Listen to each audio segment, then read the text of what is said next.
You got balls, kid, I give you that. I squeezed my way into that upper-class world that was never meant for me. I walked alone, straight into drug lord territory. Standing right in front of me was Abe, the biggest cocaine supplier in Los Angeles. A complete lunatic who just shot one of his own men, and he was exactly the person I wanted to do business with. What do you want? I'm here to buy. I don't sell coke to kids. I ain't a kid. I got the money. I definitely don't sell $200 worth of coke. Now go, scram. The drug lord's cold rejection didn't make me back down. Instead, I spotted a business opportunity. Okay, front me a key. And I'll turn it around quick.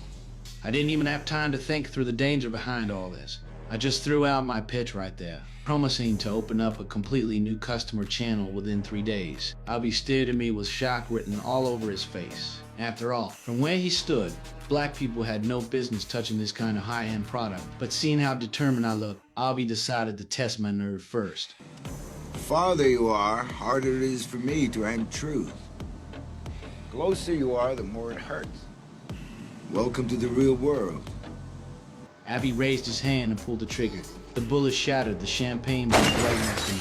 Having just survived that, I let out a long breath. With that show of courage, I successfully earned the Israeli drug lord Ava's attention. He agreed to front me 1 kilogram of cocaine, but thinking I could just walk out with a kilo based on talk alone, that wasn't going to be so easy. He threw in one hell of a condition. Got 1 day to bring me $12,000. The second I heard I only had 1 day, I instantly felt a wave of regret. Even though I never sold cocaine before, I'd been running the weed business with my uncle the whole time, so I knew the entire process inside and out, breaking it down to weighing out to the final packaging. That process alone ate up half a day, and on top of that, I still didn't know who I was going to sell to. Not my problem. Say you have a market, show me. 1 day was damn near an impossible mission for me, with nowhere else to turn.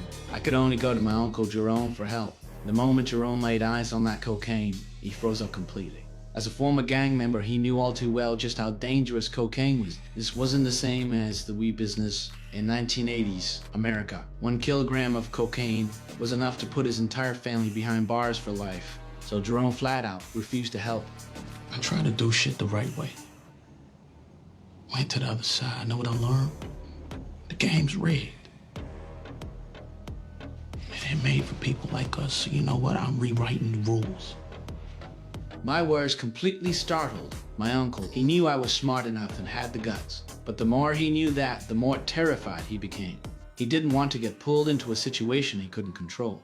Not this time, nephew. Come on, man. Get out of my house, man. Shut my house. I went back home feeling defeated, staring hard at that package that could rewrite my entire fate. Without my uncle's help, I'd have to shoulder all the consequences by myself. Just when I was racking my brain trying to figure out where to find buyers, my Aunt Lou showing up became the key to breaking through this wall. You sure it's real? Turns out, she'd just witnessed the whole argument between me and my uncle. She wanted to change her own fate too.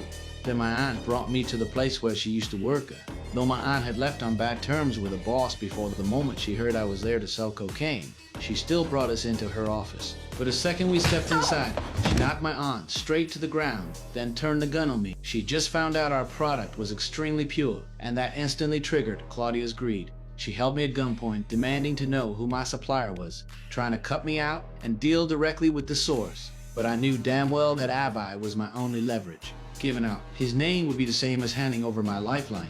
So, facing Claudia's death threat, I chose to go on the offensive instead. Buy this key.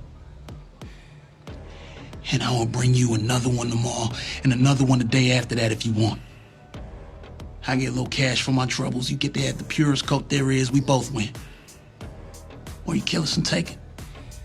Because what would be waiting for her next was Avai's insane retaliation.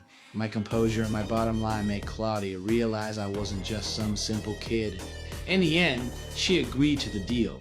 On the way home, I kept my eyes locked on the money. In that bag, a smile of relief spreading across my face, while confirming in my mind that this would be my only path to change my fate.